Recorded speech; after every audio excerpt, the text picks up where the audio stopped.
Welcome to Dare Education Awareness, where you can find the latest news on all Dare County schools, the Coastal Studies Institute, and the College of the Albemarle. We keep you informed, entertained, and up to date on education in Dare County.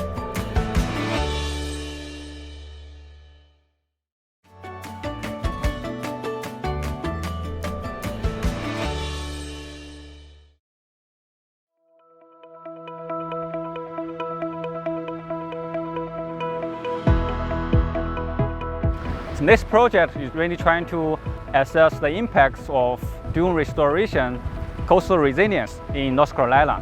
So in terms of dune restoration, we have several efforts here in Outbanks. For example, we are trying to plant beach grass, we are trying to put recycling Christmas trees, we are also trying to input those sand benches, and what's more, we are trying to do the beach nourishment.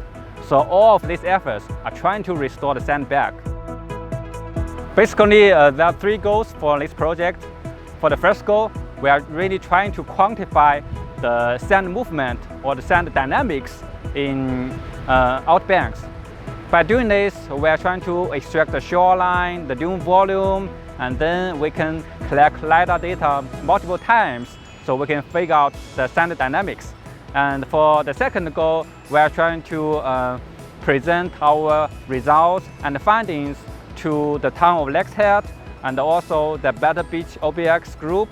And we are trying to make recommendations whether the dune restoration efforts, which one is more effective. And the third goal we are trying to do is we are trying to leverage these data sets and results to the local community, to the academia. This will put more potential for us to raise more funding and improve coastal resilience finally in this project. I'm working with Dr. David Lagmaseno from Coastal Studies Institute here. Our project also involves partners from Town of Lex Head and Better Beach OBX group. I founded Better Beaches in 2013 and turned it into a broader volunteer organization in 2016. We primarily plant beach grass, we put in Christmas trees, and kind of work to build up the dunes in a way that we see fit to help protect infrastructure and property from storm damage. Working with CSI and understanding this LiDAR data that we'll be receiving is very important to us so we can understand the effectiveness of what we're doing on the dunes and also how it relates to the beach nourishment projects and how the dunes are building. So at the end of this project, we're hopefully trying to see whether beach grass or recycling trees or sand benches, well, we're able to see which one works better. Lens data, the LiDAR work that's going on, I'd love to understand how it helps with beach elevation, the slope of the dunes, the amount of vegetation, where it's growing best, where it doesn't grow as well. And the LiDAR can help us understand all those kinds of things.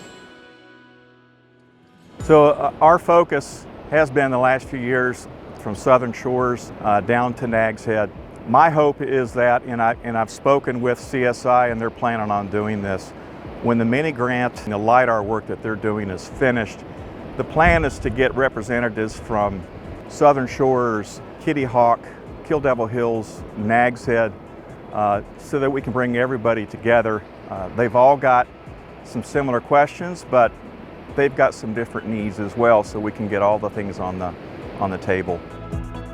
So we are not only interested in the sands itself, but we are also interested in the vegetation on the dunes. If we have multi-temporal surface, we can quantify the changes or the growth of this vegetation.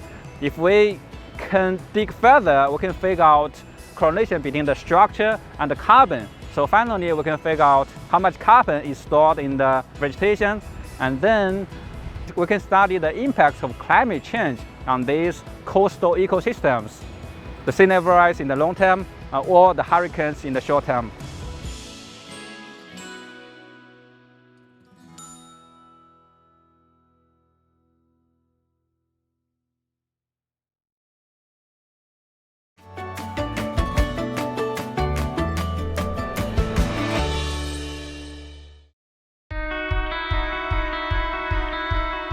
I'm Brett Anderson.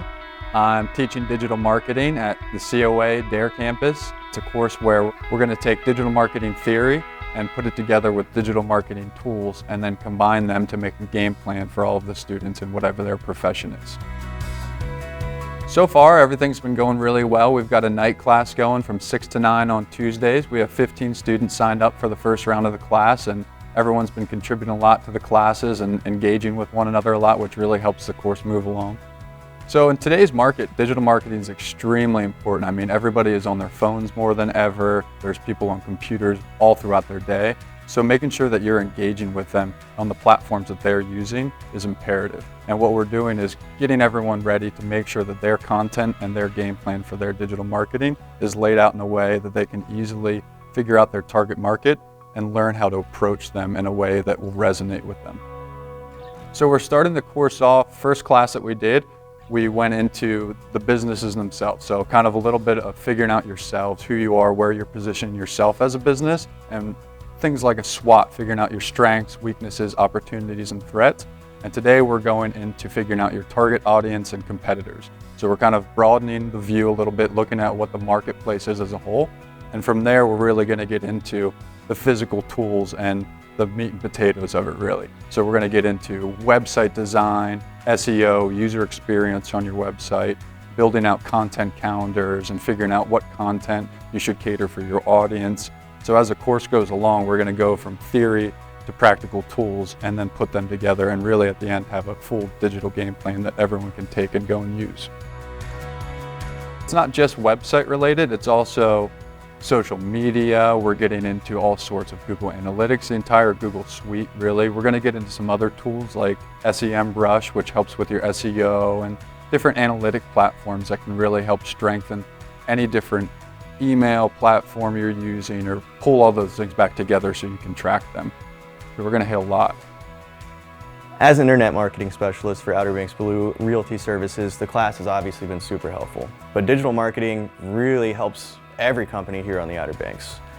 I think the most interesting part of the class so far has been learning how to track our audiences on social media, figuring out what audiences are on each platform and how to target them, understand how that relates to Google's algorithm and SEO, all super important for growing your business and staying relevant here. So something that's been really exciting about this course is the way that we're really reaching a broad spectrum within the community. We've got a local PIO officer, we've got a landscaper, we have entrepreneurs who own businesses from real estate to jewelry. We've got everything covered. And something that we're looking for is to really help anyone in the community with anything they have going. So come take our class and we can help get your business rolling in the 2023 digital marketplace.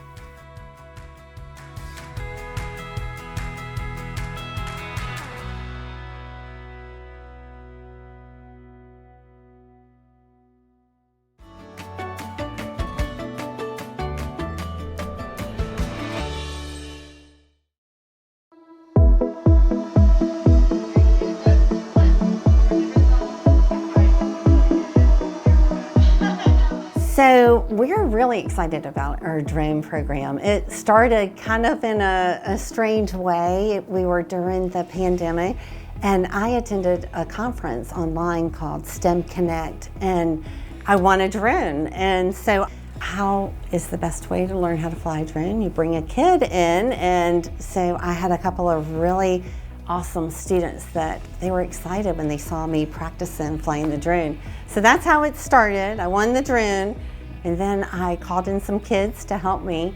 I had told them about a competition and the kids, they just jumped on it. They were like, yeah, we want to do it. And of course it was all done virtually. So we were flying a drone that we were coding in my room, and we were flying the drone in Fayetteville. And so it was all these different connections.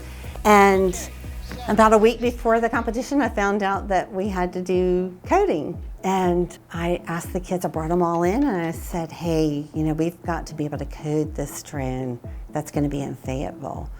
And I said, if y'all really want to, just hold off, we can do it again next year when we're ready. And one of the kids told me, he said, Miss Bastnight, we have nothing to lose but everything to gain. Let's go for it. Our kids, we had an 8th grade girls team. They came in first place, and we had a 7th grade boys team that came in 3rd place. I was pretty proud of them, and that's what started our drone program. And from that, we won a couple of extra drones, and we've been flying ever since. I love it because I get to fly drones and I get to talk to all kinds of kids from all age groups to help them figure out what flying a drone feels like, and so they can be ready for it if they want to join. You can capture a bunch of cool moments. So you can also basically get a bird's eye view without being like in a plane or a helicopter. So today I got the kids used to the drones and they really enjoyed it. They all completed the basic flight check. It gives them a first-hand experience on how to fly the drone. Well, now, luckily, we have a computer applications and coding teacher, Mr. Woods, and a STEM teacher, Miss Gray, and drones are part of their curriculum. A lot of things have opened up as a response to our drone program. So we've made some connections with the Wright Memorial. They've invited us over for their aviation day and have some of our students participate in that. Of course, the competition, which is held in May, I have some students that are training now for that competition, and we've started a drone club. We're trying to do it during lunches and just exposing kids to this fun, you know, all of the technology, just fun things that they can learn with. So.